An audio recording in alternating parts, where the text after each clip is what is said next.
പ്രിയമുള്ളവരെ, ഇസ്ലാം അതിന്റെ പഞ്ചകർമ്മങ്ങളിൽ അഞ്ചാമതായി നിർബന്ധിതമായി എണ്ണിയിട്ടുള്ള ഒന്നാണ് ഹജ്ജ് ചെയ്യുക എന്നുള്ളത്. മനിസ്തതാഅ ഇലൈഹി സബീല, അതിലേക്ക് വഴിയാൽ കഴിയാകുന്ന ആളുകൾ ആരുണ്ടോ, സാഹചര്യമൊക്കുന്ന ആളുകൾ ആരുണ്ടോ, അവർക്ക് നിർബന്ധമാണ് ഹജ്ജ് എന്നുള്ളത്. എന്നാൽ നമ്മളൊക്കെ സാധാരണ ഹജ്ജിനെ യാത്രയാക്കുമ്പോൾ നമ്മളെല്ലാവരും പറയുന്ന ഒരു വാക്കുണ്ട്, അള്ളാഹു നിങ്ങൾക്ക് മഖബൂലും മബ്റൂറുമായി ഹജ്ജ് നിർവഹിക്കാനുള്ള തൗഫീഖ് നൽകട്ടെ എന്നുള്ളതാണ്. ഒരുപക്ഷെ കാലങ്ങളായി പറഞ്ഞു ശീലിച്ചൊരു വാക്ക് നമ്മളുടെ വായിൽ നിന്ന് വരുന്നു. പോകുന്ന ആളുകളും പറയും, മഖബൂലും മബ്റൂറുമായി നിർവഹിക്കാൻ നിങ്ങൾ ഞങ്ങൾക്ക് വേണ്ടി പ്രാർത്ഥിക്കണം എന്നൊക്കെ പറയും. എന്താണ് ഈ മഖബൂലും മബ്റൂറും? ആ വാക്ക് പറയും നമ്മൾ ആലോചിക്കണം. മഖബൂൽ എന്ന് പറഞ്ഞാൽ അള്ളാഹു സ്വീകരിക്കപ്പെടുന്ന ഒരു സാഹചര്യം ഉണ്ടാവണം. ആ കബൂല് ചെയ്യേണ്ടുന്നവൻ അള്ളാഹു സുബ്ഹാനഹു വ തആലയാണ്. പക്ഷെ ആ മഖബൂൽ ആവണമെങ്കിൽ ഹജ്ജ് മബ്റൂർ ആയിരിക്കണം. അതെന്താ മബ്റൂർ എന്ന് പറഞ്ഞാൽ? അത് നമ്മളുടെ ഭാഗത്തു നിന്ന് ഉണ്ടാകേണ്ട ഒന്നാണ് മബ്റൂർ എന്ന് പറയുന്നത്. അതിന്റെ നേരെ ഓപ്പോസിറ്റ് പഠിക്കേണ്ടത് മർദൂദാൻ, മടക്കപ്പെടുക. ഹജ്ജ് ചെയ്താൽ പോലും സ്വീകരിക്കപ്പെടാതെ അതിനെ തള്ളപ്പെടുന്ന ഒരു സാഹചര്യം ഉണ്ടാവുക. മബ്റൂർ ആകണമെങ്കിൽ ഇസ്ലാം അതിനുള്ള കുറച്ച് കണ്ടീഷൻസ് പറയുന്നുണ്ട്. അത് ഹജ്ജ് ചെയ്യുന്ന ഓരോ ആളുകളും ശ്രദ്ധിക്കേണ്ടുന്ന ഒന്നാണ്. അതിലൊന്നാമതായി പറഞ്ഞത് കൃത്യമായ തൗഹീദാണ്. ലാ ഇലാഹ ഇല്ലല്ലാഹ് ഇല്ലെങ്കിൽ ഹജ്ജ് മർദൂദാൻ, തള്ളപ്പെടുന്ന ഹജ്ജായി മാറും. ആ ലാ ഇലാഹ ഇല്ലല്ലാഹ് ഉണ്ടാകേണ്ടത് മഹാനായ ഇബ്രാഹിം അലൈഹിസ്സലാത്തു വസ്സലാമിനോട് കഅബ പണിയാനുള്ള ഭൗതികമായ സ്ഥലത്തിന്റെ സൗകര്യങ്ങളെ അള്ളാഹു സജ്ജമാക്കി കൊടുക്കുമ്പോൾ ഇത് ബവ്വഇനാ ലി ഇബ്രാഹിമ മക്കാനൽ ബൈത്ത്, അള്ളാഹിന്റെ കഅബാലയത്തിനുള്ള സ്ഥാനം അള്ളാഹു സൗകര്യം കൊടുക്കുമ്പോൾ പറഞ്ഞ ആദ്യത്തെ വാക്ക് എന്നിൽ പങ്കു ചേർക്കാൻ പാടില്ല എന്ന കണ്ടീഷനാണ്. അതുകൊണ്ട് ഹജ്ജിന്റെ ബേസ് അവിടെയാണ്. ലാ ഇലാഹ ഇല്ലല്ലാഹ് മർമ്മമായിരിക്കണമെങ്കിലേ അള്ളാഹു അതിനെ മബ്റൂറാക്കുകയുള്ളൂ. രണ്ടാമത് നമ്മൾ മനസ്സിലാക്കാനുള്ളത് അതിലെ ഇഖ്ലാസാണ്, ആത്മാർത്ഥമായി ചെയ്യുന്ന കർമ്മമായിരിക്കണമെന്നുള്ളതാണ്. സൂറത്ത് ഇസ്രായിൽ അല്ലാഹു സുബ്ഹാനഹു വ തആല പറഞ്ഞ ആ വാക്കാണ് ആമുഖമായി നിങ്ങളുടെ ശ്രദ്ധയിൽപ്പെടുത്തിയത്. വമൻ അറാദൽ ആഖിറ വസഅ ലഹാ സഅയ, അള്ളാന്റെ പരലോകത്തെ ആഗ്രഹിച്ചിട്ട് നല്ല പോലെ പരിശ്രമിക്കുമ്പോ അവനൊരു വിശ്വാസി മുഅ്മിന് കൂടെയാണെങ്കിൽ അവന്റെ പ്രവർത്തനം അള്ളാന്റെ അടുക്കൽ സ്തുത്യർഹമാണ് എന്നുള്ളതാണ്. നിങ്ങൾ നോക്കേ, മഹാനായ പ്രവാചകൻ സല്ലല്ലാഹു അലൈഹി വസല്ലം ഹജ്ജിന് വേണ്ടി അള്ളാഹിനോട് ദുആ ചെയ്തപ്പോഴും പറഞ്ഞത് അല്ലാഹുമ്മ ഹജ്ജ, അല്ലാഹുവേ ഹജ്ജ് എങ്ങനെയാകണമെന്നാണ്. ലാ റിയാഅ ഫീഹാ, ഇതിലൊരിക്കലും തന്നെ ഒരു ലോകമാന്യത ഉണ്ടാവല്ലേ. വലാ സുംഅ, ഒരു കീർത്തിയുടെ പേരിലാകല്ലേ ഹജ്ജ് എന്ന് മഹാനായ പ്രവാചകൻ സല്ലല്ലാഹു അലൈഹി വസല്ലം അള്ളാഹിനോട് ദുആ ചെയ്തു എന്നുള്ളതാണ്. അപ്പൊ എന്താണ്? ലോകമാന്യത ഏറ്റവും കൂടുതൽ വരാൻ സാധ്യതയുള്ള മേഖലയാണ് ഹജ്ജ്. അതുകൊണ്ട് അള്ളാഹിനോട് ഈ പ്രാർത്ഥന നമ്മൾ ഉണ്ടാകണം. അല്ലാഹുമ്മ ഹജ്ജതൻ ലാ റിയാഅ ഫീഹാ വലാ സുംഅ, ഇതിലൊരിക്കലും ലോകമാന്യത ഉണ്ടാവരുത്. കാരണം ആരും കാണാതെ പോലും സാധ്യമല്ല, പലരോടും യാത്ര പറയേണ്ടി വരും അല്ലേ. അപ്പൊ അതുകൊണ്ട് തന്നെ ഒരിക്കലും അങ്ങനത്തെ ഒരു ചിന്താഗതി വരാൻ പാടില്ല. അതേപോലെ ചേർത്ത് വെക്കേണ്ടെന്നാണ് ഒരു കീർത്തി. ഞാനിത് ചെയ്തു വന്നൊരു ഹാജി എന്ന വിളി കേൾക്കാരാണ്, ആ ചിന്താഗതി ഉണ്ടാവാൻ പാടില്ല. ഹജ്ജ് മബ്റൂറായി തീരില്ല. അതുപോലെ തന്നെ മൂന്നാമതായി ശ്രദ്ധിക്കേണ്ട ഒന്ന്, അള്ളാന്റെ പ്രവാചകൻ സല്ലല്ലാഹു അലൈഹി വസല്ലം പഠിപ്പിച്ച രൂപത്തിൽ ഹജ്ജ് ചെയ്താലാണ് അള്ളാഹ് അതിനെ സ്വീകരിക്കുന്നത്. മുത്തുനബി സല്ലല്ലാഹു അലൈഹി വസല്ലമ ആദ്യത്തേതും അവസാനത്തേതുമായ ഹജ്ജത്തുൽ വിദായിൽ ഹജ്ജിന്റെ ഓരോ കർമ്മങ്ങളും അവിടെ നിന്ന് ചെയ്ത് പഠിപ്പിക്കുമ്പോ സഹാബത്തിനോട് പറയുന്നുണ്ട്, ഖുദൂഹു അന്നീ മനാസിക്കക്കും, ഹജ്ജിന്റെ കർമ്മങ്ങളെ നല്ലതുപോലെ നോക്കിപ്പടിക്കണേ സഹാബാ. ലഅല്ലി ലാ അഹുജ്ജു ബഅദ ആമി ഹാദാ, ഈ ഒരു കൊല്ലം കഴിഞ്ഞാൽ ഞാൻ ഹജ്ജ് ചെയ്തില്ല എന്ന് വരാം. അതുകൊണ്ട് നല്ലതുപോലെ നോക്കിപ്പടിക്കണേ സഹാബ. അങ്ങനെ പ്രവാചക മാതൃകയിൽ ഹജ്ജ് ചെയ്താലേ അല്ലാഹ് സ്വീകരിക്കുകയുള്ളൂ. നാലാമതായി വേണ്ടത് തഖ്വയാണ്, എങ്കിലേ ഹജ്ജ് മബ്റൂറായി തീരുകയുള്ളൂ. വിശുദ്ധ ഖുർആനിലെ സൂറത്ത് ബഖറയിൽ അല്ലാഹു തആല പറഞ്ഞില്ലേ, അള്ളയാണ് ഹജ്ജ് നിർബന്ധമാക്കിയത്. അതുകൊണ്ട് അനാവശ്യമായ പ്രവർത്തനങ്ങളോ വിലക്കിയ കാര്യങ്ങളോ നീച പ്രവർത്തനങ്ങളോ ഒന്നും ചെയ്യാൻ പാടില്ല. വതസവ്വദു ഫഇന്ന ഖൈറ സാദി തഖ്വ, നിങ്ങൾ വിഭവങ്ങൾ ശേഖരിക്കണം. അതിലേറ്റവും പ്രധാനപ്പെട്ട വിഭവം തഖ്വയാണ്. അള്ളാഹുവിനോടുള്ള സൂക്ഷ്മതയാണ്. അതുണ്ടാകണമെന്ന് അല്ലാഹു സുബ്ഹാനഹു വ തആല നമ്മളോട് പറഞ്ഞു തരികയാണ്. അതുപോലെ തന്നെ നിങ്ങൾ ആലോചിച്ച് നോക്ക്, മഹാനായ പ്രവാചകൻ സല്ലല്ലാഹു അലൈഹി വസല്ലം പറഞ്ഞു, അങ്ങനത്തെ ഒരു നീചവൃത്തിയുമില്ലാതെ ഒരു മോശപ്പെട്ട വാക്കുമില്ലാതെ ഹജ്ജ് ചെയ്യാൻ കഴിഞ്ഞാലാണ് ഒരുമ്മ പ്രസവിച്ച കുഞ്ഞിനെ പോലെ മടങ്ങാൻ അവർക്ക് സാധിക്കുന്നത് എന്നുള്ളതാണ്. ഏതാണ് നബി ഏറ്റവും നല്ല ഹജ്ജ് എന്ന് ചോദിക്കുമ്പോൾ അവിടെ മുത്ത് റസൂൽ സല്ലല്ലാഹു അലൈഹി വസല്ലം പറഞ്ഞു, അൽ ഹജ്ജു വസ്സജ്ജു എന്ന പ്രവാചകന്റെ വാക്ക്. ഹജ്ജ് എന്ന് പറഞ്ഞാൽ ഉച്ചത്തിലൂടെ തക്ബീറുകൾ മുഴക്കിയിട്ട് ആത്മാർത്ഥമായി ചെയ്യുന്ന ഹജ്ജാണ്. അതുപോലെ തന്നെ അതിന്റെ ആത്മാർത്ഥമായ ബലികർമ്മങ്ങൾ നടത്തിയുള്ള ഹജ്ജാണ്. ഇതാണ് അള്ളാഹ്ക്ക് ഏറ്റവും ഇഷ്ടമുള്ള ഹജ്ജ്. ആ രീതിയിലൂടെ തഖ്വയോടെ ചെയ്യാൻ. അതുപോലെ ഹജ്ജ് മബ്റൂറാകണമെങ്കിൽ നിങ്ങൾ വിചാരിക്കണുണ്ടോ ഹജ്ജ് കഴിഞ്ഞോടുകൂടൊക്കെ തീർന്നു? ഇല്ല. അതിന്റെ ഇസ്തിഖാമത്താണ്. അതിന് ഏതൊരു തഖ്വ ഉണ്ടാകണോ, ഏതൊരു തൗഹീദ് ഉണ്ടാവണോ, ആ ഹജ്ജ് കർമ്മം തീരുന്നത് വരെയും ആ അവസ്ഥയിൽ, അത് കഴിഞ്ഞാൽ മരണം വരെയും ആ അവസ്ഥയിൽ ഉണ്ടാകുമ്പോഴാണ് ആ ഹജ്ജ് അല്ലാഹുവിന്റെ അടുക്കൽ അത് മബ്റൂറായി തീരുന്നത്. അതുപോലെ തന്നെ ഇസ്തിഗ്ഫാറുകളും ദിക്റുകളും നിങ്ങളുടെ യാത്രകളിൽ, നിങ്ങളുടെ ജംറക്കുള്ള യാത്രകളിൽ, നിങ്ങളുടെ സായികൾക്കിടയിലുള്ള യാത്രകളിൽ ഇസ്തിഗ്ഫാറുകളും ദിക്റുകളും കൊണ്ട് നിബിഡമാകുമ്പോഴാണ് ഹജ്ജ് മബ്റൂറായി തീരുന്നത്. അപ്പോൾ പറയുന്ന നമ്മളും ഇത് മനസ്സിലാക്കണം. ഏറ്റെടുക്കുന്ന ഓരോ ഹാജിമാരും ആലോചിക്കണം, മഖബൂൽ തരേണ്ടുന്നവൻ അല്ലാഹ്, മബ്റൂർ എന്റെ ഭാഗത്തുനിന്നുണ്ടാവേണ്ട പ്രവർത്തനമാണ് എന്ന് നമ്മൾ മനസ്സിലാക്കുക. അല്ലാഹു ആ രീതിയിലൂടെ അത് നിർവഹിക്കാനുള്ള തൗഫീഖ് അല്ലാഹു തആല നൽകി അനുഗ്രഹിക്കുമാറാവട്ടെ. പക്ഷെ നമ്മൾ മനസ്സിലാക്കേണ്ടത്, ഹജ്ജിന് ആളുകൾ യാത്ര ചോദിക്കുമ്പോൾ എല്ലാവരും യാത്രയൊക്കെ നമ്മുടെ മനസ്സിൽ പടച്ചോനെ എനിക്കെന്നാ ഇനി ഒരു ഹജ്ജ് ചെയ്യാൻ കഴിയുക, അങ്ങനെ ചിന്തിക്കുന്ന ആളുകളില്ലേ? എന്നാ എനിക്കതിനൊരു തൗഫീഖ് ഉണ്ടാവാൻ നമ്മൾ ആലോചിക്കുന്നവരുണ്ട്. ഒന്ന് നിങ്ങൾ മനസ്സിലാക്കണം കേട്ടോ, അള്ളാഹു പണം തരുമ്പോ, അള്ളാഹു അതിനുള്ള സൗകര്യങ്ങൾ നൽകുമ്പോ, ഇസ്ലാമിൽ നിസ്കാരം എങ്ങനെ നിർബന്ധമായോ, നോമ്പ് എങ്ങനെ നിർബന്ധമായോ, സക്കാത്ത് എങ്ങനെ നിർബന്ധമായോ, അതുപോലെ കഴിവും സാമ്പത്തിക ശേഷിയുമുള്ള ആളുകൾക്ക് നിർബന്ധമായിട്ടുണ്ട് ഹജ്ജ്. അതിനെ പിന്നീട് മാറ്റിവെക്കുന്ന ഒരു സാഹചര്യങ്ങൾ ഉണ്ടാവാൻ പാടില്ല. ഇസ്ലാമിന്റെ ഒരു നിബന്ധനയെ ഒഴിവാക്കി ലോകത്തോട് വിട പറഞ്ഞാൽ നമ്മളുടെ അവസ്ഥ എന്താകുമെന്ന് പണമുള്ള, സൗകര്യമുള്ള, കഴിവുള്ള ഓരോരുത്തരും ചിന്തിക്കേണ്ടുന്ന ഒന്നാണ്. കാരണം എന്തെന്നറിയോ, നമ്മളിതിങ്ങനെ മാറ്റിവെച്ച് അവസാനം ശരീരത്തിന്റെ താക്കത്തുകൾ ചോരുമ്പോ നമ്മളൊക്കെ വിചാരിക്കുന്ന പ്രായമായ ആളുകൾക്കുള്ളതാണോ? ഒരുപക്ഷെ മിനയിലും അറഫയിലും ആളുകൾ സംഗമിക്കുന്നിടത്ത് പോയി നോക്കിയാൽ മറ്റു വിദേശ രാജ്യങ്ങളിൽ നിന്ന് യൗവനമുള്ള, കൗമാരമുള്ള ആളുകളൊക്കെ വരുമ്പോ നമ്മൾ ഇന്ത്യക്കാരും മലയാളികളും ഒക്കെ പ്രായം വന്ന ആളുകളായിരിക്കും കൂടുതലുണ്ടാവുക. നമ്മുടെ മനസ്സിലൊരു തോന്നല് പ്രായം വന്നിട്ട് ചെയ്യാനാണോ?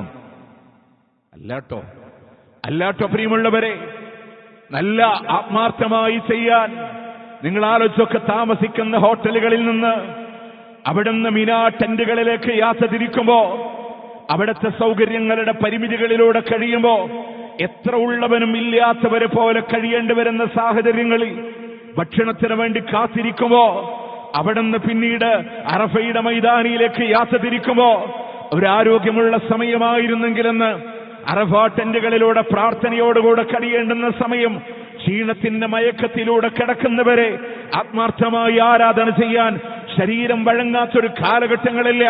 6-7 കിലോമീറ്ററുകളൂടെ നടന്ന് മുസ്ദലിഫയിലൂടെ കടന്നുപോയി നടന്നു പോകുന്ന റോഡിന്റെ ചാരെ അവിടെ കിടന്നുറങ്ങുന്ന സന്ദർഭങ്ങളില് അവിടുന്ന് പെരുന്നാളിന്റെ സുദിനത്തിലൂടെ അള്ളാഹുവിന്റെ ചമ്രകളിലേക്ക് നടന്ന് കല്ലെറിയുമ്പോ ശരീരം വഴങ്ങണില്ലെങ്കിൽ അന്നാലോചിക്കും, എന്റെ ആരോഗ്യ കാലഘട്ടങ്ങളിൽ എനിക്ക് ചെയ്യാനൊന്ന് കഴിഞ്ഞിരുന്നെങ്കിൽ ആത്മാർത്ഥമായി അവിടെ പോയി ജംറകൾക്കെറിഞ്ഞ് തിരിഞ്ഞു നോക്കുമ്പോ പാരാവാരം പോലെ പറന്നു കിടക്കുന്ന ടെന്റുകളിൽ എന്റെ ടെന്റ് ഏതാണെന്നറിയാതെ വ്യാകുലപ്പെട്ട് നടക്കുമ്പോ റബ്ബേ, ആത്മാർത്ഥമായി നിന്നെ കുറിച്ചോർത്ത് വ്യാകുലതകളും വേദനകളുമല്ല, നിന്നെ ഓർക്കാൻ, നിനക്ക് വേണ്ടി തക്ബീർ ചൊല്ലാൻ, നിന്റെ നാമം മുഴക്കാൻ കഴിയുന്ന ആരോഗ്യാവസ്ഥയിൽ എനിക്കൊന്ന് ചെയ്യാൻ കഴിഞ്ഞിരുന്നെങ്കിലെന്ന് താക്കത്തില്ലാതെ ടെൻഡറിയാതെ തളർന്നു കിടക്കുമ്പോ അങ്ങോട്ടും ഇങ്ങോട്ടും ശബ്ദമുണ്ടാക്കി ഓടുന്ന ആംബുലൻസുകളോട് തളർന്നു കിടന്നതിനെ പിടിക്കാൻ ശ്രമിക്കുമ്പോ അന്നാലോചിക്കും, എന്റെ ആരോഗ്യ കാലഘട്ടങ്ങളിൽ പ്രിയമുള്ളവരെ, ജംറകൾക്കെറിയാൻ പോകാൻ കഴിയാതെ മറ്റൊരാളുടെ കയ്യിൽ കല്ലേൽപ്പിക്കുമ്പോ ആലോചിക്കാനുള്ളതല്ല, എന്റെ താക്കത്തിന്റെ സമയത്തിലാണ്. അള്ളാഹ് തൃപ്തിപ്പെടുന്ന ഏറ്റവും മനോഹരമായി ഹജ്ജ് ചെയ്യാൻ. അതുകൊണ്ട് കഴിവുള്ള ഓരോരുത്തരോടും അതിനോട് ശ്രമിക്കാൻ. നിസ്സാര പ്രതിഫലമല്ലല്ലോ, സ്വർഗാൻ.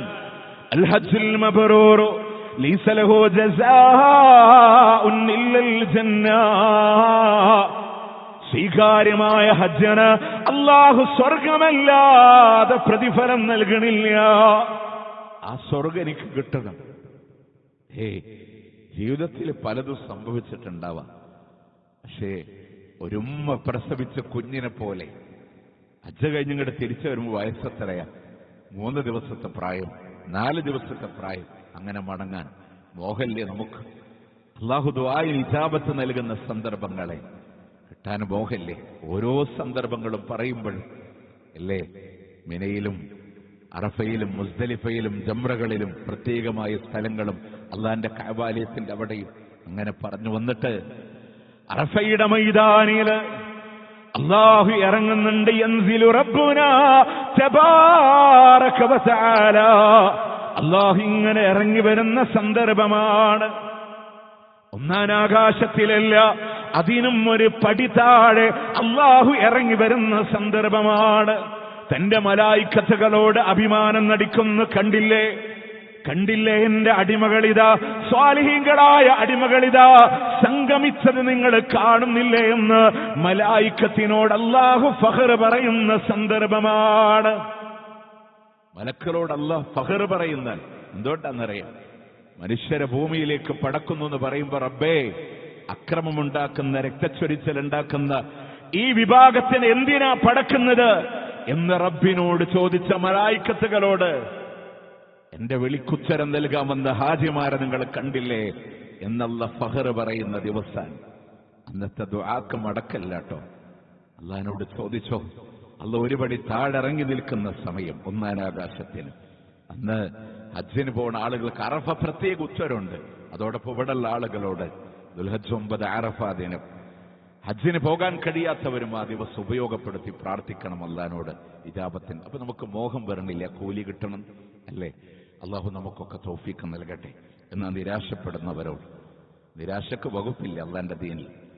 ലാ യയഅസിൽ മുഅ്മിൻ, ഒരു മുഅ്മിനും അള്ളാഹുവിന്റെ ആശ്വാസത്തിന് തൊട്ട് കാരുണ്യത്തിന് തൊട്ട് നിരാശപ്പെടുന്നവനല്ല. അതുകൊണ്ട് നമുക്ക് സമാധാനമുണ്ട്. നമുക്കൊരു നിലക്കും കഴിയണില്ല വിചാരിക്കാൻ. ശാരീരികമായിട്ട് കഴിയണില്ല, സാമ്പത്തികമായിട്ട് കഴിയുന്നില്ല. പക്ഷെ മനസ്സിൽ ആഗ്രഹം വെക്കാലോ, കൊതി വെക്കാലോ, അള്ളാഹിനോട് പറയാലോ. അങ്ങനെ നമുക്ക് ഏത് രീതിയിൽ ആ പുണ്യം നേടാൻ സാധിക്കും. ആ വഴികളാണ് അള്ളാഹിന്റെ പ്രവാചകൻ സല്ലല്ലാഹു അലൈഹി വസല്ലം പറയാം. മുത്തുനബി ചില ആളുകളെ പറ്റി ഇങ്ങനെ പറഞ്ഞു. അതിലൊരു വിഭാഗത്തെ പറ്റി പറയാൻ, അള്ളാഹിന്റെ ചില അടിമകൾക്ക് അല്ലാഹു സമ്പത്ത് കൊടുക്കും, അള്ളാഹു അറിവും കൊടുക്കുന്ന ആളുകളുണ്ട്. അതിലവൻ അല്ലാഹനെ സൂക്ഷിക്കുന്ന മനുഷ്യനാണ്. അവന്റെ സമ്പത്തിലും ഇൽമിലും അല്ലാഹനെ സൂക്ഷിക്കുന്നുണ്ട്. വയസിലു ഫീഹി റഹ്മ, അവന്റെ കുടുംബത്തിനെ അവൻ ചേർത്ത് വെക്കുന്നവനാണ്. വയഅലമു ഫീഹി ഹഖാ, അല്ലാഹനോടുള്ള കടമകളെ കൃത്യമായി അറിയുന്ന മനുഷ്യനുമാണ്. സമ്പത്ത് കൊടുത്തു, അറിവ് കൊടുത്തു, ആ അറിവിനനുസരിച്ച് പ്രവർത്തിക്കുന്ന അടിമകളുണ്ട് അല്ലാഹന്റെ കൂട്ടത്തിൽ. എന്നാ മുത്തുനബി പറയാണ്, അബ്ദുൻ റസഖഹുല്ലാഹു ഇൽമാ, അല്ലാഹ് അറിവ് കൊടുത്തു, പക്ഷേ വലം യർസുഖുഹു മാലാ, അവൻ അല്ലാഹു ഒരിക്കലും സമ്പത്ത് അല്ലാഹ് കൊടുത്തിട്ടില്ല. വഹുവ സ്വാദിഖുൻ നിയ്യാ, ഏറ്റവും നല്ല നിയ്യത്തുള്ള മനുഷ്യനാണ് അയാള്. പണം ഇൽമുണ്ട്, പക്ഷേ പണം കയ്യിലില്ല. പക്ഷെ നല്ല നിയ്യത്തുണ്ടായിരുന്നു. കിട്ടുകയാണെങ്കിൽ സ്വതക്ക കൊടുക്കായിരുന്നു. എന്റെ കയ്യിൽ പണമുണ്ടെങ്കിൽ എനിക്ക് അല്ലാഹന്റെ മാർഗത്തിൽ ചെലവഴിക്കായിരുന്നു. പണമുണ്ടെങ്കിൽ എനിക്കൊന്ന് ഹജ്ജ് ചെയ്യായിരുന്നു. അങ്ങനെ നല്ല നിയ്യത്തുണ്ട്. ലൗ അന്നലീ മാല, എന്റെ കയ്യിൽ പണമുണ്ടായിരുന്നെങ്കിൽ ലഉമിൽതു ബിഅമലി ഫുലാൻ, ഇന്ന മനുഷ്യൻ ആരാധന ചെയ്യുന്ന പോലെ എനിക്കും ഒന്ന് ആരാധന ചെയ്യാമായിരുന്നു. ഫഹുവ ബിനിയ്യതിഹി, അവൻ ആ നിയ്യത്തിൽ തന്നെയാണ്. ഫഅജ്റുഹുമാ സവാ. എന്നിട്ട് മുത്തുനബി പറയാ, ഈ രണ്ടാളുടെ പ്രതിഫലവും സമാണ്. എന്താണ്? പണണ്ടായിട്ട് അത് ചെയ്തില്ല, പക്ഷേ നിയ്യത്ത് ആത്മാർത്ഥമാണ്. വെറുതെ ഒരു നിയ്യത്തല്ല. എന്റെ കയ്യിൽ ഉണ്ടാകുമായിരുന്നെങ്കിൽ ആ മനുഷ്യൻ ഹജ്ജിന് പോണ പോലെ എനിക്കും പോവായിരുന്നു. ആള് പ്രവർത്തിക്കണ പോലെ എനിക്കും പ്രവർത്തിക്കായിരുന്നു.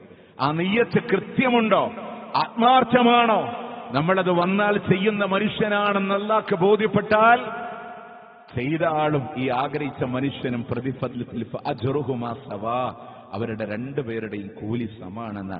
അപ്പൊ അതുകൊണ്ട് അൽഹംദുലില്ലാ, പോവാൻ കഴിയാത്തവരെ ആത്മാർത്ഥമായി നിയ്യത്ത് വെക്കുക, ആഗ്രഹം വെക്കുക, കേവലം ഒരു വാക്കല്ല. ഇനി രണ്ടാമത്, നമുക്ക് ആ പ്രതിഫലം കിട്ടാനുള്ള വഴി വേണോ? മുത്തറസൂല് പറയാണ്, ഇശ്റാഖ് എന്ന് പറയുന്ന നമസ്കാരം നിങ്ങൾ ശീലമാക്കിയാൽ, ആരെങ്കിലും സുബഹി ജമാഅത്തായി നമസ്കരിക്കുകയാണ്, അള്ളാന്റെ പള്ളിയില് സുബഹി ജമാഅത്തായി നമസ്കരിക്കുന്നുണ്ട്, എന്നിട്ട് അള്ളാഹ്ക്ക് ദിക്ർ ചൊല്ലി അള്ളാന്റെ പള്ളിയിലൂടെ കഴിച്ചു കൂട്ടുന്നുണ്ട്, ഹത്താ തത്ലുഅ അശംസ്, സൂര്യൻ ഉദിക്കുന്ന സമയം വരെ. ഭൗതികമായി മറ്റൊന്നിൽ ഇടപെട്ടില്ല, അള്ളാന്റെ പള്ളിയിൽ ഇങ്ങനെ കഴിച്ചുകൂട്ടി ദിക്റായി പ്രാർത്ഥനകളായി, ഭൗതികമായ കാര്യങ്ങളൊന്നുമില്ല.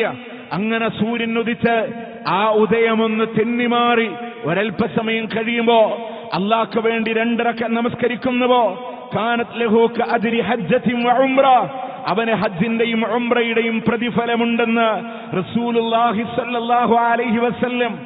ആ നിസ്കാരത്തിന്റെ പേരാണ് ഇശ്റാഖ്. ആ നിസ്കാരത്തിന്റെ പേരാണ് ഇശ്റാഖ്. സുബഹി ജമാഅത്തിന് അല്ലാഹുവിന്റെ പള്ളിയിൽ വന്നു.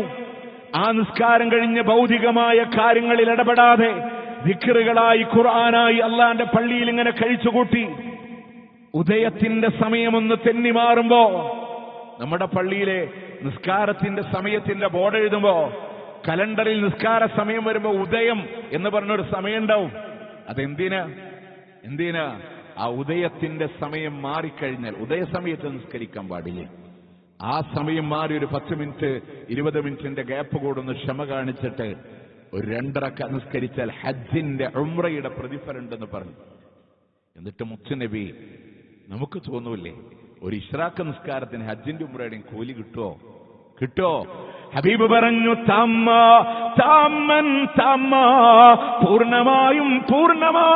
പൂർണ്ണമായും അല്ലാഹു നൽകുന്നതാണ്. 1 2 3 വട്ടം അള്ളാന്റെ മുത്ത് റസൂല് ആവർത്തിക്കുകയാണ്. ആ പ്രതിഫലുണ്ട്.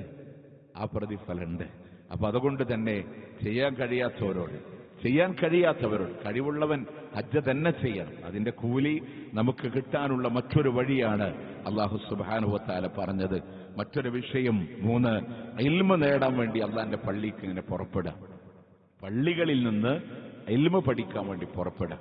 നിങ്ങൾ ആലോചിച്ച് നോക്ക്, ആ ഇൽമിന് വേണ്ടി നമ്മൾ പുറപ്പെട്ടാൽ അബൂ ഉമാമ റളിയല്ലാഹു അൻഹു നിവേദനം വരുന്ന ഹദീസിൽ കാണാം, മൻ അദാ ഇലൽ മസ്ജിദ്, ആരെങ്കിലും പള്ളിയിലേക്ക് പോയി എന്തിനാ, ലാ യുരീദു ഇല്ലാ അയ്യതഅല്ലമ ഖൈറൻ ഔ യഅലമഹു, ഒരു അറിവ് നേടാൻ അല്ലെങ്കിൽ ഒരു അറിവ് പഠിപ്പിച്ചു കൊടുക്കാൻ. അങ്ങനെ പള്ളിയിലേക്ക് പുറപ്പെട്ടാൽ കാന ലഹു കഅജ്രി ഹാജിൻ തഅമ്മൻ ഹജ്ജതുഹു, പൂർണ്ണമായ ഒരു ഹാദിയുടെ ഹജ്ജിന്റെ പ്രതിഫലമാ ഈ മനുഷ്യൻ അല്ലാഹു കൊടുക്കുന്നത് എന്നാണ്. അള്ളാന്റെ പള്ളിയില് ഇൽമ നേടാനായി, ഇൽമ പറഞ്ഞു കൊടുക്കാനായി പുറപ്പെടാൻ കഴിഞ്ഞാൽ അറിവ് കിട്ടാനുള്ള അവസരങ്ങളെ അള്ളാന്റെ പള്ളിയുടെ മിമ്പറിലെ ഇൽമ പറയണമെന്ന്, അത് ബലിഅത്തൻ മിനൽ ഫഹ്മ്, ആളുകൾക്ക് എളുപ്പം മനസ്സിലാവുന്ന രൂപത്തിൽ പറഞ്ഞു കൊടുക്കണം. അല്ല, അത് കേൾക്കാനും പറയാനും നമ്മൾ നേരത്തെ അള്ളാന്റെ പള്ളിക്ക് എത്തുക എന്നുള്ളതാണ്. അതുപോലെ തന്നെ മറ്റു ഇൽമുകളുണ്ടോ, നബി സല്ലല്ലാഹു അലൈഹി വസല്ലമയുടെ ഒക്കെ സ്വഹാബ കാണിച്ച ആ ഒരു ആത്മാർത്ഥതയില്ലേ അതിനു വേണ്ടിയിട്ട്. റസൂൽ വഫാത്തിന്റെ രോഗത്തിലെ അള്ളാന്റെ പള്ളിക്ക് കുറച്ച് ദിവസം വരാതായി. അബൂബക്കർ സിദ്ദീഖ് റളിയല്ലാഹു അൻഹുവാണ് മിഹ്റാബിലെ. വിട പറയുന്നതിന്റെ 5 ദിവസം മുമ്പ് അൻസാറുകളുടെ മജ്ലിസിലൂടെ അബൂബക്കർ റളിയല്ലാഹു അൻഹു നടന്നു പോകുമ്പോൾ അവർ കരയുന്നുണ്ട്. എന്തിനാ നിങ്ങൾ കരയണത്? ദക്കർനാ മജ്ലിസൻ നബി സല്ലല്ലാഹു അലൈഹി വസല്ലം, അള്ളാന്റെ ഹബീബിന്റെ മജ്ലിസ് ഓർത്തിട്ട് കരഞ്ഞതാ. എത്ര ദിവസമായി ഇൽമ കിട്ടിയിട്ട്. അബൂബക്കർ റളിയല്ലാഹു അൻഹു റസൂലുള്ളാഹിനോട് പറയുമ്പോൾ എഴുന്നേൽക്കാൻ പോലും കഴിയാതെ ബോധരഹിതനായി പ്രവാചകൻ വീഴുന്നുണ്ടായിരുന്നു. എണീക്കുമ്പോ ഫളൽ ഇബ്നു അബ്ബാസ്, അലി ഇബ്നു അബീ ത്വാലിബ് റളിയല്ലാഹു അൻഹുവിന്റെ ഷോൾഡറിൽ കൈവച്ച് മസ്ജിദുൻ നബവിയിൽ കടന്നു വന്ന് നിസ്കാരം കഴിഞ്ഞ് തിരിഞ്ഞിരുന്ന ലോകത്തിന്റെ പ്രവാചകൻ വിളിക്കുന്നു, അയ്യുഹന്നാസ്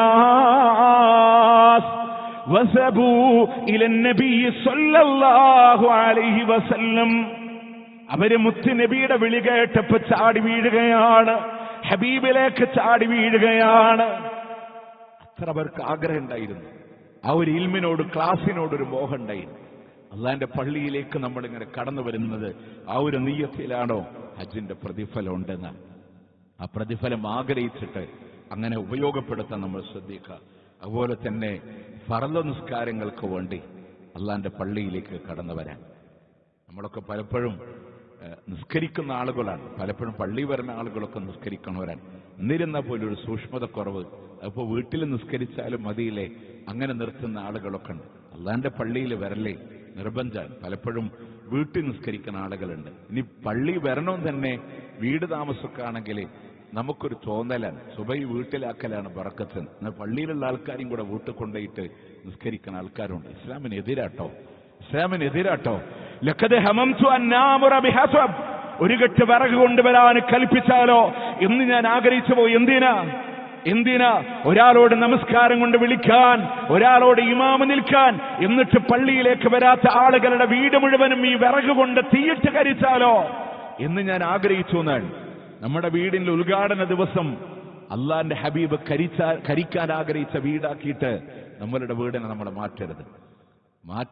പള്ളിക്ക് വരിക തന്നെ നിങ്ങൾ ആലോചിച്ച് നോക്ക്. അവിടെ മൻ ഖറജ മിൻ ബൈതിഹി മുതതഹിറ, വീട്ടിൽ നിന്ന് ശുദ്ധിയോടെ വുളു എടുത്ത് വീട്ടിൽ നിന്ന് പള്ളിയിലേക്ക് വരാൻ കഴിഞ്ഞാൽ, ഇലാ സ്വലാത്തിൻ മക്തൂബ, ഫർളായ നമസ്കാരത്തിന് വേണ്ടി പള്ളിയിൽ വരാൻ കഴിഞ്ഞാൽ, ഫഅജ്റഹു കഅജ്രിൽ ഹാജ്, ഒരു ഹാദിയുടെ പ്രതിഫലമാണ് അൽ മുഹ്രിം, ഇഹ്റാം ചെയ്ത ഹജ്ജ് ചെയ്ത ഒരു ഹാദിയുടെ പ്രതിഫലമാണ്.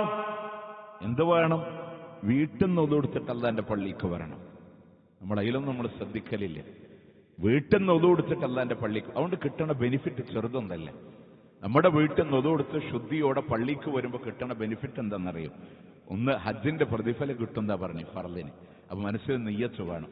മറ്റൊരു കാര്യം എന്താണെന്നറിയോ? വീട്ടിൽ നിന്ന് ഇറങ്ങണത് മുതൽ അള്ളാന്റെ മലക്കുകൾ പ്രാർത്ഥിക്കാൻ തുടങ്ങും. ആർക്ക് വേണ്ടി? നമുക്ക് വേണ്ടി. അവിടുന്ന് പ്രാർത്ഥന തുടങ്ങും. അല്ലാഹുമ്മ അഗ്ഫിർ ലഹു, അല്ലാഹുമ്മ അർഹം, അല്ലാഹുമ്മ തുബ് അലൈഹി. അല്ലാഹു ഈ മനുഷ്യന് പൊറുത്തു കൊടുക്കല്ല, ഈ മനുഷ്യന് കരുണ ചെയ്യല്ല, ഈ മനുഷ്യന്റെ പശ്ചാത്താപത്തെ സ്വീകരിക്കല്ല എന്ന് വുളു എടുത്ത് വീട്ടിൽ നിന്ന് പള്ളിയിലേക്ക് ഇറങ്ങുമ്പോ അള്ളാന്റെ മലക്കുകളുടെ പ്രാർത്ഥനയാണ്. ഏതുവരെ എന്നറിയോ? നമ്മളുടെ ആ വുളു മുറിയുന്ന സമയം വരെ, അതല്ലെങ്കിൽ അള്ളാന്റെ പള്ളിയിൽ നിന്ന് മടങ്ങിപ്പോകുന്ന നിമിഷം വരെ. ആരാ പ്രാർത്ഥിക്കുന്നത്? അള്ളാന്റെ മലക്കുകളാണ്, അള്ളാഹുവിന്റെ മലായിക്കത്തുകളാണ്. അതുകൊണ്ട് ജീവിതത്തിൽ ഈ ഒരു ചെറിയ പതിവാക്കാൻ, അതൊരു ശീലമാക്കാൻ വുളു വീട്ടിൽ നിന്നെടുത്തു വരാം.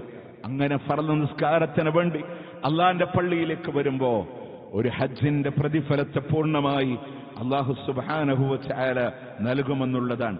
വേറെയും ഹദീസുകളില് ലോകത്തിന്റെ പ്രവാചകൻ സല്ലല്ലാഹു അലൈഹി വസല്ലം ഈ വിഷയം പറയുന്നുണ്ട്. അതുകൊണ്ട് പള്ളിയിൽ ഇൽമിന് വരിക, പള്ളിയിലെ ഫർള് നമസ്കാരങ്ങൾക്ക് വരിക, ഹജ്ജിന്റെ പ്രതിഫലം കിട്ടും. ഇനി നിങ്ങൾക്കറിയോ, പാവപ്പെട്ട സഹാബത്തൊക്കെ മുത്തുനബിയുടെ അടുക്കൽ വന്ന് പറഞ്ഞു, പണമുള്ള ആളുകളില്ലേ, അവർ ഒരുപാട് നിഅമത്തുകളും ഫളലുകളൊക്കെ അവർ കൊണ്ടേയി. കാരണം എന്താ? അവർ ജിഹാദിന്റെ വിഷയം വന്നപ്പോൾ അവർ പൈസ കൊടുക്കും. സ്വതക്ക ചെയ്യാൻ പറഞ്ഞാൽ ആദ്യം അവർ പൈസ കൊടുക്കും. എല്ലാ കർമ്മങ്ങൾക്കും അവരിൽ നിന്ന് ചെലവഴിക്കുന്നു. അവരൊക്കെ പൈസ ഉള്ളവരാണ്. അതുകൊണ്ട് അതൊക്കെ അവർ കൊണ്ടുപോകാൻ.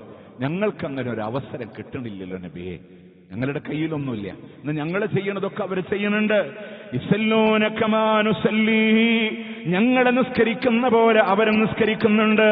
വയസൂമൂന കമാ നസൂം, ഞങ്ങളെ നോമ്പെടുക്കുന്നത് പോലെ അവരും നോമ്പെടുക്കുന്നുണ്ട്. അവർക്കെല്ലാണ്ട് വലഹും ഫളലും മിൻ അംവാൽ, സമ്പത്തിൻ്റെതായ ഫളലുകൾ മുഴുവൻ അവർക്കുണ്ട്. യഹുജ്ജൂന ബിഹാ, അതുകൊണ്ട് അവർ ഹജ്ജ് ചെയ്യുന്നുണ്ട്. വയഅ്തമിറൂന ഉംറ ചെയ്യുന്നുണ്ട്. വയുജാഹിദൂന, അല്ലാഹുവിന്റെ മാർഗ്ഗത്തിൽ ധർമ്മസമരത്തിലുണ്ട്. വയതസദ്ദഖൂൻ, അവര് സ്വതക്കയും ചെയ്യുന്നുണ്ട്. ഒക്കെ ചെയ്യാൻ. പക്ഷേ ഞങ്ങളെക്കാൾ എല്ലാ ഫളലും ഇപ്പൊ അവർക്കായില്ലേ? നിങ്ങൾ ആലോചിച്ചൊക്കെ, പണത്തിന്റെ പേരിൽ അവരൊരിക്കലും അസൂയ വച്ചില്ല. അതുകൊണ്ട് അള്ളാന്റെ മാർഗത്തിൽ വിനിയോഗിക്കുന്ന പോലെ ഞങ്ങൾക്കും വേണ്ടേ. അപ്പൊ മുത്ത റസൂൽ സല്ലല്ലാഹു അലൈഹി വസല്ലമ അവരോട് പറഞ്ഞു, തുസബ്ബിഹൂൻ, നിങ്ങൾ തസ്ബീഹ് ചൊല്ല്. അതുപോലെ വതഹ്മദൂൻ, നിങ്ങൾ ഹംദുകൾ ചൊല്ല്. വതുകബ്ബിറൂൻ, നിങ്ങൾ തക്ബീറുകൾ ചൊല്ലണം. എപ്പോ? ഖൽഫ കുല്ലി സ്വലാത്തിൻ, എല്ലാ നിസ്കാരത്തിന്റെ പുറകിലും സലാസിൻ വസലാസീൻ 33 പ്രാവശ്യം നിങ്ങൾ ചൊല്ല. പണിയുണ്ടോ പ്രിയമുള്ളവരെ? പൈസ ഇല്ലാത്തവനോട് അതേ കൂലി കിട്ടാൻ നിസ്കാരം കഴിഞ്ഞാൽ 33 സുബ്ഹാനല്ലാഹ്, 33 അൽഹംദുലില്ലാഹ്, 33 അല്ലാഹു അക്ബർ. നമുക്ക് സമയമില്ല അല്ലേ? നമുക്ക് സമയമില്ല അല്ലേ? നിസ്കാരം കഴിഞ്ഞ റബ്ബർ ബന്ധ തറയിലേക്ക് എറിഞ്ഞ പോലെ എണീച്ചോടുന്നവരാ നമ്മള്. ഒന്ന് അല്ലാഹനെ ഓർക്കാൻ സുബ്ഹാനല്ലാഹ്, അൽഹംദുലില്ലാഹ്, അല്ലാഹു അക്ബർ 33 പ്രാവശ്യം ഫർളിന്റെ പുറമെ നിങ്ങൾ ചൊല്ലിയാൽ കിട്ടാവുന്ന നേട്ടാണ്. നിങ്ങൾക്കതുപോലെ ഹജ്ജ് ചെയ്യാൻ, ഉംറ ചെയ്യാൻ, ആ പ്രതിഫലങ്ങൾ നിങ്ങൾക്ക് നൽകാൻ അള്ളാഹിനെ പറ്റി ഒന്ന് പറയാം. ഇതൊന്നും നിസ്സാരല്ലാട്ടോ, അല്ലാട്ടോ. ഫാത്തിമ ബീവി എനിക്കൊരു വേലക്കാരിനെ ജോലിയെടുത്ത് കയ്യിലെ തഴമ്പ് വന്ന് ഷോൾഡറിൽ അടയാളം വന്നു. ഒരാളെ പണിക്ക് വെച്ച് തരാൻ മുസ്നബിയുടെ വീട്ടിൽ വന്ന് സങ്കടം പറയുമ്പോൾ അള്ളാന്റെ ഹബീബ് ചോദിച്ചു, മോൾ ആവശ്യപ്പെട്ടതിനേക്കാളും ശ്രേഷ്ഠമായത് പറഞ്ഞു തരട്ടെ? എന്താ? സുബ്ഹാനല്ലാഹ്, അൽഹംദുലില്ലാഹ്, അല്ലാഹു അക്ബർ. ഉറങ്ങാൻ കിടക്കുന്നതിന് മുമ്പ് അവിടെ അല്ലാഹു അക്ബർ 34 പ്രാവശ്യം ചൊല്ലലാണ്. എന്റെ മോള് ചൊല്ലലാണ്. അലി റളിയല്ലാഹു അൻഹു പിന്നെ ഞാനത് വിട്ടിട്ടേ ഇല്ല. അപ്പൊ സഹാബത്ത് ചോദിക്കുക, സിഫീനിൽ മുസ്ലിങ്ങൾ തമ്മിൽ ഏറ്റുമുട്ടിയപ്പോ സഫർ 1 അങ്ങ് അസ്വസ്ഥനായിരുന്നല്ലോ, അന്ന് ചൊല്ലിയിട്ടുണ്ടോ? അന്നും ഞാനത് വിട്ടിട്ടില്ല എന്ന് അലി ഇബ്നു അബീ ത്വാലിബ് റളിയല്ലാഹു അൻഹു. അതുപോലെ അത് പതിവാക്കാൻ, ശീലാക്കാൻ. നിസ്കാരം കഴിഞ്ഞാൽ എനിക്ക് ഹജ്ജിന്റെ ഉംറയുടെ കൂലി കിട്ടാൻ എൻ്റെ അടുത്ത് പണമില്ല, സമ്പത്തില്ല എന്ന് കരുതി വേദനിക്കാനല്ല. നീതിമാനായ റബ്ബാണ് പണം തരുന്നത്, നീതിമാനായ റബ്ബാണ് ദാരിദ്ര്യം തരുന്നത്. രണ്ടും പരീക്ഷിക്കാനാൻ, പക്ഷെ പരിഹരിക്കാറുള്ള മേഖലകളും അള്ളാഹു നമുക്ക് വേണ്ടി തന്നു എന്നുള്ളതാണ്. അതുപോലെ തന്നെ 6ാമതായി ഒരു വിഷയം കൂടെ പറഞ്ഞു മുത്തുനബി സല്ലല്ലാഹു അലൈഹി വസല്ലം, നിങ്ങൾക്ക് ഹജ്ജിന്റെ പ്രതിഫലം വേണോ? ഹജ്ജ് ചെയ്യാൻ നിങ്ങൾക്ക് കഴിവില്ലേ? ഹജ്ജിന് പോകുന്ന ആളുകൾക്കൊരു സഹായം ചെയ്തു കൊടുക്കാൻ പറ്റും നിങ്ങൾക്ക്? പോണോരൊന്ന് സഹായിക്കാൻ. അത് പല രീതിയിലാവാം. അവർക്ക് ഒരുപക്ഷെ ഹജ്ജിന് ഒരാൾ പോകുമ്പോൾ എല്ലാം കൊണ്ട് ഒത്തിട്ട് പോകാൻ കഴിഞ്ഞോളണമെന്നില്ല. ആൾക്ക് ഹെൽപ്പ് ചെയ്ത് കൊടുക്കാൻ കഴിഞ്ഞാൽ അങ്ങനെ ആവാം.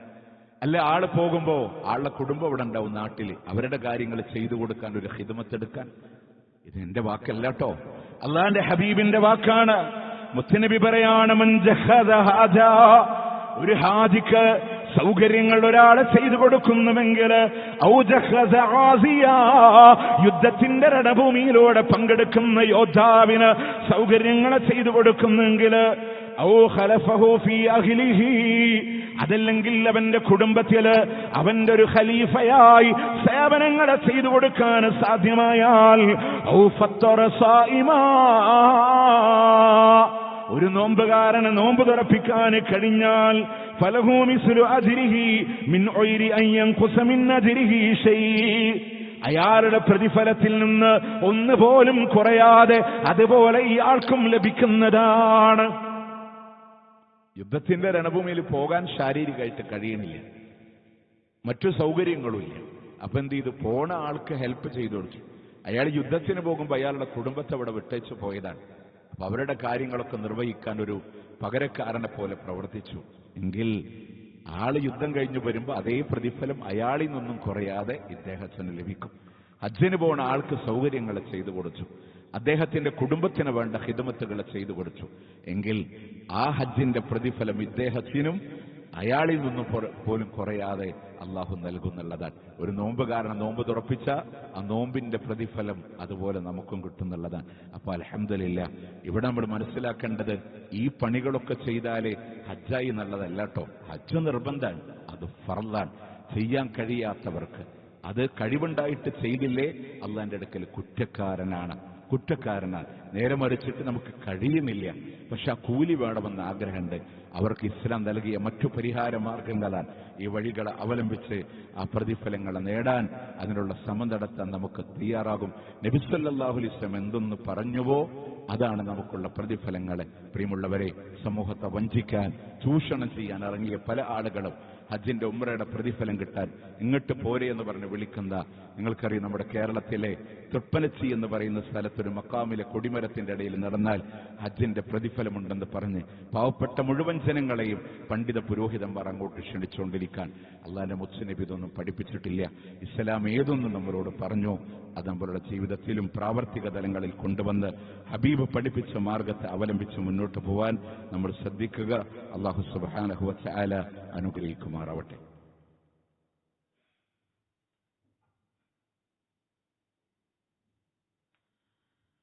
الحمد لله رب العالمين والعاقبة للمتقين ولا عدوان إلا على الظالمين أصلي وأسلم على رسوله النبي الكريم وعلى آله وصحبه أجمعين أما بعد اتقوا الله يا عباد الله അള്ളാഹുവിനെ സൂക്ഷിച്ചുകൊണ്ട് ജീവിക്കണമെന്ന് ഒരിക്കൽ കൂടി ഓർമ്മപ്പെടുത്തുകയാണ്, വസിയത്ത് ചെയ്യുകയാണ്. പ്രിയമുള്ളവരെ, രണ്ടാമത്തെ ഖുതുബയിൽ നിങ്ങളുടെ ശ്രദ്ധയിൽപ്പെടുത്താനുള്ളത് ദുൽഖഅദ അവസാനിക്കാൻ ഇനി നമ്മുടെ ദുൽഹിജ്ജയിലേക്ക് കടക്കും. അടുത്ത വെള്ളിയാഴ്ചക്ക് മുമ്പേ സ്വാഭാവികമായി നമ്മളൊക്കെ മനസ്സിലാക്കേണ്ടത്, ഇപ്പോൾ ഉളുഹിയത്തിനൊക്കെ തയ്യാറെടുത്തിട്ടുള്ള ആളുകളൊക്കെ ഉണ്ടാവും.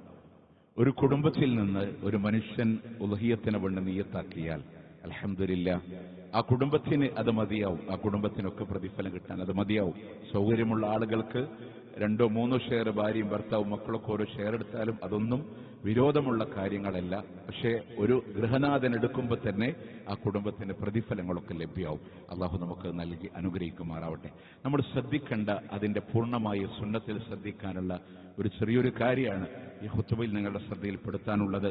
മഹാനായ പ്രവാചകൻ സല്ലല്ലാഹു അലൈഹി വസല്ലം പറഞ്ഞു, ഇദാ റഅയ്തും ഹിലാല ദിൽഹിജ്ജ, ദുൽഹിജ്ജ മാസത്തിന്റെ മാസപ്പിറവി നിങ്ങൾ കണ്ടാൽ, വഅറാദ അഹദുക്കും അയ്യുള്ളഹി, ബലി അറുക്കണമെന്ന് ആരെങ്കിലും ഉദ്ദേശിച്ചിട്ടുണ്ടെങ്കിൽ, ഫലിയുംസിക് അൻ ശഅരിഹി വഅദ്ഫാരിഹി ഹത്താ യുളഹി, അവൻ ബലിയറുക്കുന്നത് വരെ അവന്റെ മുടിയും നഖവും അവൻ പിടിച്ചു വെച്ചു കൊള്ളട്ടെ എന്ന് പറഞ്ഞാൽ, ദുൽഹിജ്ജ മാസപ്പിറവി കണ്ടത് മുതൽ പെരുന്നാൾ നമസ്കാരം കഴിഞ്ഞത് മുതൽ അയ്യാമു തശ്രീഖിന്റെ ദിവസങ്ങളിൽ നമുക്ക് ഏത് സമയത്തും ബലിയറുക്കാം. ഏറ്റവും അഫ്ളല് പെരുന്നാൾ നിസ്കാരം കഴിഞ്ഞാൽ ഉടനെ ബലിയറുത്ത് പറ്റുമെങ്കിൽ അതിന്റെ മാംസം ഭക്ഷണമായി ഉപയോഗിക്കുന്നതും പ്രത്യേകമാണ്. നമുക്ക് ഏത് സമയങ്ങളിലും ഉളുഹിയത്ത് നിർവഹിക്കാം. എന്നാൽ നമ്മളുടെ മൃഗത്തിന് അറുക്കുന്ന സമയം വരെ ഇതിനെ നിയ്യത്താക്കിയ ആളുകൾ എന്ത് ചെയ്യാൻ പാടില്ല? മുടിയോ നഖമോ മുറിക്കാൻ പാടില്ല എന്നുള്ളതാണ്. എന്ന് കൊഴിഞ്ഞു പോയി എന്നുള്ളതോ അതൊന്നും ചികിത്സയുടെ ഭാഗമായിട്ട് എടുത്തെന്നുള്ളതോ ഒന്നും പ്രശ്നമല്ല എന്നുള്ളത് കൂടെ നമ്മൾ മനസ്സിലാക്കുക. പിന്നെ നമുക്കുണ്ടാവും, അതിനി മറന്നിട്ട് ഞാൻ മുടി മുറിച്ചാൽ വെട്ടിപ്പോയാൽ ഇനിയിപ്പോൾ എന്താ കാട്ടുക, അങ്ങനെ ഉണ്ടാവും. നമ്മൾ മനസ്സിലാക്കേണ്ടത്, ഇതൊരിക്കലും ഉളുഹിയത്തിന്റെ ഷർത്തല്ല. ഷർത്ത് എന്ന് പറഞ്ഞാൽ അതില്ലെങ്കിൽ ഉളുഹിയത്ത് ശരിയാവില്ല എന്ന് പറഞ്ഞ നിബന്ധനയിൽപ്പെട്ടതല്ല, അതിന്റെ സുന്നത്തിന്റെ പൂർത്തീകരണത്തിൽ പഠിപ്പിക്കപ്പെട്ടതാണ്. അതുകൊണ്ട് ഉളുഹിയത്ത് ശരിയാകും. പക്ഷെ നമ്മൾ മനസ്സിലാക്കേണ്ടത്, അള്ളാഹുവിനോട് പശ്ചാത്തപിച്ച് മടങ്ങുക എന്നൊരു നിലപാടാണ് നമുക്കതിൽ സ്വീകരിക്കാനുള്ളത്. പിന്നെ നമുക്കൊരു വിഷയമുണ്ടാവും, ഒരു കുടുംബത്തിൽ ഒരാൾ ഉളുഹിയത്ത് നിയ്യത്താക്കി കഴിഞ്ഞാൽ ആ വീട്ടിലെല്ലാവരും മുടി മുറിക്കാതെ നഖമുറിക്കാതെ ഇരിക്കണോ? അങ്ങനെയില്ല. ആരാണോ നിയ്യത്താക്കിയത് ആ മനുഷ്യൻ മാത്രമാണ് ഈ നിബന്ധന പാലിക്കേണ്ടത് എന്നർത്ഥം. ഇനി ആ വീട്ടിലെ ബാക്കിയുള്ളവരും നിയ്യത്താക്കിയിട്ടുണ്ടെങ്കിൽ അല്ലെങ്കിൽ അറുക്കുന്നുണ്ടെങ്കിൽ ആരൊക്കെയാണോ കരുതുന്നത് അവരാണ്, അറുക്കുന്ന വ്യക്തികളാണ് ആ രീതിയിൽ ഒരു സൂക്ഷ്മത പാലിക്കേണ്ടത്. അപ്പം അതുകൊണ്ട് തന്നെ ഇൻഷാ അല്ലാഹ് ഈ വരുന്ന ദിവസങ്ങൾക്കിടയിൽ തന്നെ, ഇനി ഏറെ വന്ന 4-5 ദിവസം നമുക്ക് കിട്ടും. ആ 5 ദിവസത്തിനിടയിൽ ഉളുഹിയത്ത് അറുക്കുന്ന ആളുകൾ മുടിമുറിക്കാനും നഖം വെട്ടാനൊക്കെ ഉണ്ടെങ്കിലൊക്കെ കംപ്ലീറ്റ് ചെയ്ത്, ഇപ്പം നമുക്കൊക്കെ ഒരു ശീലം ഉണ്ടാവും, വെള്ളിയാഴ്ച ജുമാക്ക് വരുന്നതിന് മുമ്പ് കുളിക്കുന്നതിന് മുമ്പ് നഖം മുറിച്ച് വരിക എന്നുള്ളൊരു ശീലം കാലങ്ങളായി ശീലിച്ചവരാണ് നമ്മളൊക്കെ. അതുകൊണ്ട് തന്നെ അടുത്ത വെള്ളിയാഴ്ചക്ക് കാത്തിരിക്കുമ്പോൾ ഒരുപക്ഷെ നമുക്കതിന് കഴിയില്ല. പിറ്റത്തെ വെള്ളിയും ഒരുപക്ഷെ അതിനിടയിൽ പെട്ടുപോകും. അപ്പോൾ കുറേ ദിവസമായി നമ്മൾക്കൊരു അസ്വസ്ഥത ഫീൽ ചെയ്യാം. അതുകൊണ്ട് ഇപ്പം തീരുമാനിക്കുക, 4-5 ദിവസം നമ്മളുടെ മുമ്പിലുണ്ട്. ആ സമയത്തിനെ ഉപയോഗപ്പെടുത്തി തയ്യാറായി ആ നിയ്യത്തോടെ കാത്തിരിക്കുക. ഇൻഷാ അല്ലാഹ് ബലികർമ്മം കഴിഞ്ഞതിന് ശേഷമാണ് പിന്നീട് മുടിയും നഖമൊക്കെ നമ്മൾ മുറിക്കേണ്ടത്. അള്ളാഹു അതിന്റെ പൂർണ്ണ പ്രതിഫലമൊക്കെ നൽകി അള്ളാഹു നാം ഇവരെയും അനുഗ്രഹിക്കുമാറാവട്ടെ. ഇസ്ലാമിന്റെ ബാലപാഠങ്ങൾ വഴിതെറ്റുന്ന പുതിയ തലമുറക്ക് പകർന്നു കൊടുക്കാൻ അൽഹംദുലില്ലാഹ് ഈ വെക്കേഷൻ ടൈമിൽ ഇന്നലെ വരെ നമ്മുടെ കുട്ടികളെ ഇവിടെ വിളിച്ചിരുത്തി ദീന് പഠിപ്പിക്കുന്ന നല്ല രീതിയിലൂടെയുള്ളൊരു ഖിദ്മത്ത്, അത് ഇവിടുത്തെ കുഞ്ഞു മക്കളാൽ തന്നെ നിയന്ത്രിക്കപ്പെടുന്ന രീതിയിൽ ആരൊക്കെ അതിന്റെ പിന്നിൽ പ്രവർത്തിച്ചിട്ടുണ്ടോ, ആരൊക്കെ അവർക്ക് സപ്പോർട്ട് കൊടുത്തിട്ടുണ്ടോ, അള്ളാഹുവേ അർഹമായ പ്രതിഫലം നൽകി അനുഗ്രഹിക്കണേ അല്ലാഹ്. മക്കൾ വന്നിരുന്നു, പല വിഷയങ്ങൾ പഠിച്ചു. ഇനിയും ആ മക്കൾക്ക് ദിശാബോധം നൽകാൻ ഇൻഷാ അല്ലാഹ് പുതിയ മദ്രസ അക്കാഡമി സംവിധാനം ഇവിടെ ആരംഭിക്കുന്നുണ്ട്. ദിവസേന മദ്രസ സംവിധാനം ഇവിടെ ഉണ്ട്. നമ്മളതിൽ ഉപയോഗപ്പെടുത്താൻ നമ്മൾ ശ്രദ്ധിക്കണം. ഇനി അങ്ങനെ വരാൻ കഴിയാത്ത കുട്ടികൾക്ക് വീക്കെൻഡിൽ അവർക്ക് പ്രത്യേകമായ പാഠപദ്ധതികൾ വെച്ചിട്ട് ആ രീതിയിലും മദ്രസ സംവിധാനങ്ങളെ ക്രമീകരിക്കുന്നുണ്ട്. 8 വരെയുള്ള മക്കൾക്ക് ഇപ്പോൾ അൽഹംദുലില്ലാഹ് നമുക്ക് ഈ സംവിധാനമുണ്ട്. ഇതൊരു മിമ്പറിൽ നിങ്ങളോട് പറയണെന്താ വെച്ചാൽ, നമ്മളൊക്കെ മക്കളെ വിട്ട് അത് സ്കൂൾ സിലബസിന്റെ കൂടെ പോവും. അങ്ങനെ ഒരു പേരിനൊരു മദ്രസ എന്ന രീതി നമ്മൾ മാറണം. അവർക്ക് ഇൽമ് കിട്ടണം. ഇൽമ് കിട്ടണം. കാരണം ഒരു 40 മിനിറ്റ് ഒരു സ്കൂൾ അധ്യാപകന് കുട്ടികൾക്ക് ദീന് ആഴ്ചയിൽ പഠിപ്പിച്ചു കൊടുക്കാൻ പരിമിതികളുണ്ട്. ഒരുപക്ഷെ ഒരു എഡ്യൂക്കേഷൻ ബിസിനസിന്റെ ഭാഗമായിട്ട് അതിനെ ഹൈലൈറ്റ് ചെയ്യപ്പെട്ടേക്കാം, മതപഠനം കൂടെയുള്ള സിലബസ് എന്നൊക്കെ പറഞ്ഞേക്കാം. അതൊന്നും ഒരു ഇൽമിന്റെ പൂർണ്ണതയല്ല നമ്മൾ മനസ്സിലാക്കുക. അത് അവിടെ നിന്ന് അവർ പഠിക്കട്ടെ. അതിന്റെ ഭാഗമായിട്ട് ബാക്കി നമ്മൾ ഈ വിദ്യാഭ്യാസങ്ങളെ കൊടുക്കാൻ, അവദിവസങ്ങളെ കേന്ദ്രീകരിച്ച് കൊടുക്കാൻ, ഇനി മദ്രസ പഠനം കഴിഞ്ഞ ഞങ്ങളുടെ മക്കൾക്ക് എവിടെ നിന്ന് ദിശാബോധം നൽകുമെന്ന് ചിന്തിക്കുന്നവർക്ക് ഇൻഷാ അല്ലാ അവർക്കും ഇവിടെ വീക്കെൻഡിൽ ഇൻഷാ അല്ലാ ഒരു കണ്ടിന്യൂ റിലീജിയസ് എഡ്യൂക്കേഷൻ എന്ന പേരിൽ അവർക്കും നമ്മൾ ഈ പള്ളിയിലെ മതപഠനത്തിനുള്ള സൗകര്യങ്ങൾ ഒരുക്കുന്നുണ്ട്. അതുകൊണ്ട് ഓരോ രക്ഷിതാക്കളും അവരുടെ മക്കളെ ചേർത്തിട്ടും രജിസ്റ്റർ ചെയ്തിട്ടും നാളെ എനിക്ക് ഖബറിൽ ഉപകരിക്കുന്ന സ്വാലിഹീങ്ങളായ മക്കളെ കിട്ടണമെന്ന നീയത്തോടെ ഏറെ മലീമസമായ ഈ ലോകത്ത് ഇൽമല്ലാതെ പരിഹാരമില്ല, ദീനല്ലാതെ പരിഹാരമില്ല, ഇസ്ലാമല്ലാതെ പരിഹാരമില്ല എന്ന കൃത്യമായൊരു ബോധ്യത്തോടെ മുന്നോട്ട് പോകാൻ നമ്മൾ ശ്രദ്ധിക്കുക. അല്ലാഹു തആല അനുഗ്രഹിക്കുമാറാവട്ടെ. അവന്റെ ജന്നാത്തുൽ ഫിർദൗസിലും അല്ലാഹു നാം ഇവരെയും ഒരുമിച്ച് ചേർക്കുമാറാവട്ടെ. അല്ലാഹുമ്മ അഗ്ഫിർ ലിൽ മുഅ്മിനീന വൽ മുഅ്മിനാത്ത് വൽ മുസ്ലിമീന വൽ മുസ്ലിമാത്ത് الأحياء منهم والأموات إنك مجيب الدعوات يا قاضي الحاجات. اللهم أعز الإسلام والمسلمين وأذل الشرك والمشركين. اللهم انصر إخواننا المسلمين في فلسطين. اللهم انصر إخواننا المسلمين المضاعفين المجاهدين في فلسطين وفي رفح وفي غزة وفي لبنان. اللهم كن لهم نصيرا ولا تكن عليهم. اللهم ارحم موتاهم واشف مرضاهم وتقبل شهداءهم. اللهم افتح المسجد الأقصى. اللهم لا تسلط علينا من لا يرحمنا. اللهم ربنا آتنا في الدنيا حسنة وفي الآخرة حسنة وقنا عذاب النار. ربنا تقبل منا إنك أنت السميع العليم وتب علينا إنك أنت التواب الرحيم. واغفر لنا يا غافر المذنبين. وصلى الله على نبينا محمد وعلى آله وصحبه أجمعين.